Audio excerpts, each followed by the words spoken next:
Well, what did I wear last year? Well, I love plaid, so that's why Hannibal wears it. You said last year that season 1 of the show is the bromance, season 2 of the show is the hard breakup. So going into seasons 3 and I guess 4, however you do it, I would just sort of describe the approach. And I also wonder, are you getting into Thomas Harris territory? Yes, we for us, going into the 3rd season, the fun of it was we were kind of off the reservation in a way, that we're breaking away from the FBI, and we're telling a story, that is very much about, we were talking about horror homages, and really there's a Frankensteinian quality to season 3, because if you look at what happened to Will Brown, somebody who was gutted, left for dead, and come back to life, stitched together, and now he's in pursuit of the man who made him this way, because Hannibal essentially created a new Will Graham with everything that he's putting him through in the first 2 seasons. So now it's up to Will to understand what that means to him now. And the exciting thing for us in the writers' room is, because of this dramatic event and everybody either dying or dead, they're changed. You can't help but change a person from that perspective. So we get to write new versions of these characters that have different perspectives on the story and the world that they didn't have previously, and that gave us a great sense of energy. So what can you tell us? This is a one-part question. What can you tell us about Hannibal's new backstory, because it seems to be somewhat different? And also, are we going to see any more of Bedelia's backstory with her patient and with Hannibal? So, anything tidbits you can give us? Nodding his head. Yeah, the first episode, which kind of functions as a brand new pilot for a different series, because it's about Bedelia and Hannibal, and you don't see any of the other characters in the episode, and it goes to the root of their relationship. We flash back, we find out what the deal was with the patient. So we answer a lot of those questions in being able to understand why Bedelia got on that plane. And she didn't get on that plane because she's stupid. So she's got to be, I don't think anybody would buy Gillian Anderson playing that character being a fool. No, she doesn't seem like, you haven't cast her that way or written her that way, so no. Yeah, and we don't want her to be that way. We want her to be driving her own story, not just sort of along for the ride. And that dynamic and what she sees in Hannibal, and even still functioning as his therapist in a way, helps inform who's in control of the situation, and we'll see that control shift back and forth between those characters as the episodes progress. And what was the purpose of the colorful language between Will and Hannibal? Because a lot of times you have to watch it again just to know what they're even talking about. The purpose of that is basically Thomas Harris fandom, and a lot like the purplest language in the show. Whenever you're like, what did they say? And it's probably a direct quote from Thomas Harris. And as a fan, like whenever I'm writing a scene, I'm like, what is this scene about? What's the root of this? And if I'm not quite seeing it, I'll just start reading Thomas Harris. And sometimes I'll be like, okay, that's a great quote that I can repurpose for this scene, and it has Thomas Harris's DNA that we can weave in, because I think that's very important, because he's such a great purple writer and loves language and loves the flowers. So I feel like that has to be present in the show in order to be a Thomas Harris adaptation. Do you ever worry about finding the balance so that it doesn't cause a disconnect with viewers, so that they can follow like the games that are being played between the two? I don't, and maybe that's why we don't have great numbers, but, I honestly just sort of feel like the show tells us what the show needs to be, and as a writer, you have to be the first member of the audience, because if you try to write for an audience that's not you, then you're going to go mad, because you're just guessing what people want. But if you're writing for you as the audience and people are like-minded, then you know what you want to see, and you know, like if when a character dies, even though it's hard, you need to go through that experience. Like a lot of people were very upset when we killed Beverly Katzoff, but she was like it was the organic flow of what the story was going to be, and I was pissed off at J.K. Rowling for killing Hedwig, and I was like, damn you. So I get it, but it also is sort of like she was a hero in that moment, and she championed Will, and she lost, but she was being a loyal friend who made mistakes to try to prove things that she knew that she couldn't prove otherwise. And so it was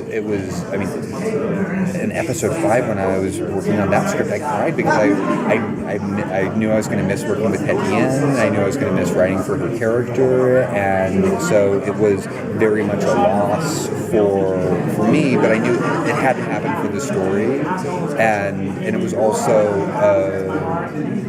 a big impact that changed the event that the story was unfolding, so that we needed that energy as well.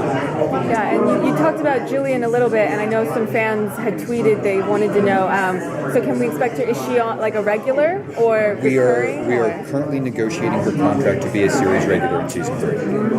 Yeah. So are you having, first of all, I just have to say, we've watched over 36 shows, and Hannibal season finale was by far the best. Oh, thank you. So we loved it. But, so new characters for season 3, is there any particular actors that you're looking at that you would love to see? Well, it's tricky with that because we do have quite a few new characters coming up. We're going to be having Lady Murasaki, which I'm very excited about, and we'll have Commander Pazzi, we'll have Cordell, we'll have Francis Dollarhide and Reba, and so to answer your question, we will be getting into Red Dragon in the second week. So we will be seeing Ariva as well, and everybody's going to be there. Because I think that what's exciting for me in doing Red Dragon is that it hasn't been completely adapted yet. There's the thing that is not in either of the adaptations is Will Graham is looking at Francis Dollarhide as a Hannibal Lecter that he could possibly save from himself because he knows this guy's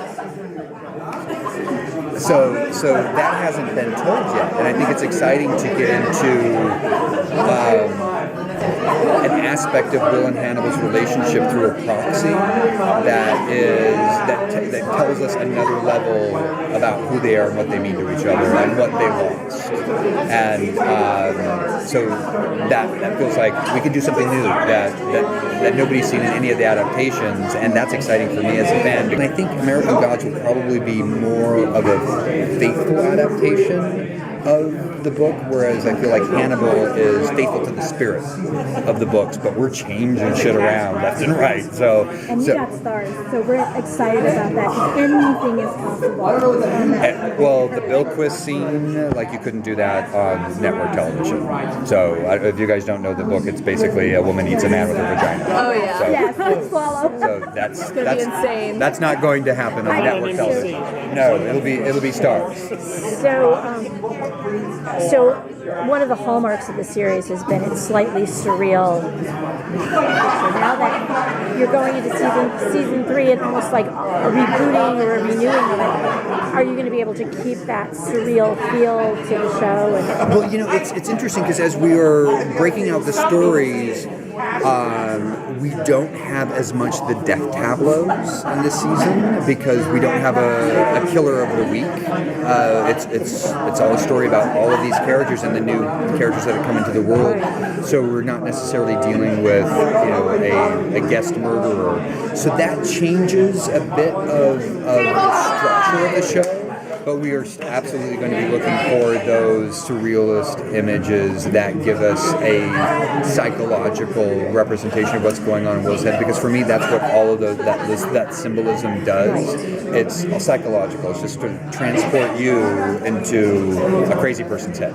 So you talk about being a fan of the show and about being the first person, the viewer in the audience. You're great at interacting with your fans and bringing them into the show. Can you talk a little bit about how you think that's impacted impacted the show itself? I don't think we would have had a third season if it weren't for the fans of Hannibal. And I think, very early on, somebody asked us at the panel today, like, what do you think of the fan fiction? And it's like, our show is fan fiction, because we are taking it as fans and doing with it what we were inspired to do based on that work. So for me, it's very easy to interact with the fans because I'm talking to colleagues who are as passionate about the material as I am. And also at Comic-Con, I'm as big a geek as the next guy, and I have a shopping list on that floor that I'm dying to get to. And there's already like one item that sold out in 90 minutes last night. So I had to get it on eBay for like 3 times the price. But it's still like-minded with a lot of these people who are here, because I would come here whether I had a show to promote or not. Well, and I've talked to Freddie, who's the title crime writer, so I've actually brought a few questions from her, and it's just great to see how, she has embraced her role in the fandom and how you guys have embraced that, so I just really appreciate that. Oh yeah, we when we knew that we were going to be fake killing Freddie, we reached out to her and said, this is what we're doing in the episode, so like in your interactions, like maybe you could switch over to like, you're the editor of Cattle Crime and Freddie is missing and we don't know. So that was all part of the fan enthusiasm and just repaying it. I think there's with our Twitter interactions, like if you're sitting down and you're giving us an hour of your time a week to watch our show, we can repay you by sitting down and answering your questions for an hour on Twitter or interacting with you. It seems like it's community and it's communal. And I was very jealous going to the UK a few years ago because I was there for the premiere of the Matt Smith Doctor Who, and I watched it with her. Everybody in the country was watching it, and it was such a wonderful global country, national experience, and I feel like we don't really have that in the States as powerful, something that has been around for 50 years, that is ingrained in the audiences, and is a family experience. And so when watch Game of Thrones and go online and see what people's reactions are, and it is a bit of that, but we don't have our Doctor Who. Star Trek even wasn't Doctor Who.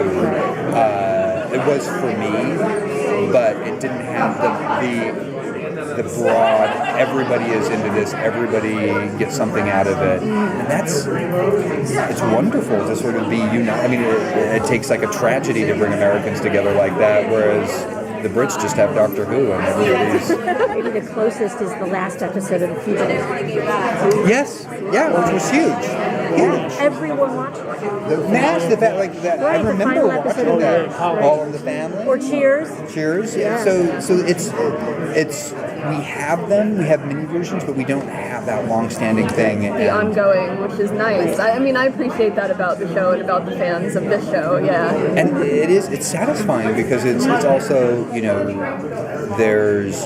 there's criticism as well as there are accolades, and if you're opening yourself up, you have to be open to both of them. And it's interesting to see, reactions to like certain female characters in the second season, and so going into the third season, it was like, okay, we need Bedelia's got to be front and center. She's got to be a strong. We're going to bring Murasaki in, and she's going to be a powerhouse with a lot to do. And our agenda really was, how do we make these characters drive their own stories, as opposed to having, Alana Bloom is not going to be a caregiver. We saw that in the first season, and we saw her as a romantic foil, even though Caroline was not complaining about the scenes that she had with Mads partially clothed. But I felt like, going into this third season, our first discussion in the writer's room was, we have to make Alana Bloom the most interesting character on the show, because she hasn't been up until this point, and she served her role, and it is a story between Hannibal and Will Graham. But now going into season 3, and we have the opportunity to change everybody because they've gone through this experience,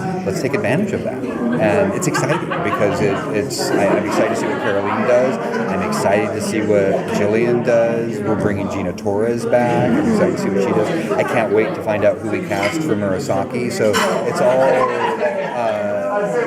it's nice because you have to listen, but you don't have to do everything, because even though it's like you don't want them to kill, I didn't want Hedwig to die, but I realized, oh my God, here's this little owl, and animal heroism makes me cry faster than anything. Like, I can't talk about it too long because I will start to tear up, because this little bird, like, was trying to protect Harry. So, Harry Potter had an emotional toll on you. Yes. I feel you, man. I love those I feel stories. you. I love, she's a wonderful storyteller. Yeah. Well, thank you so much for your time. Thank you for being here.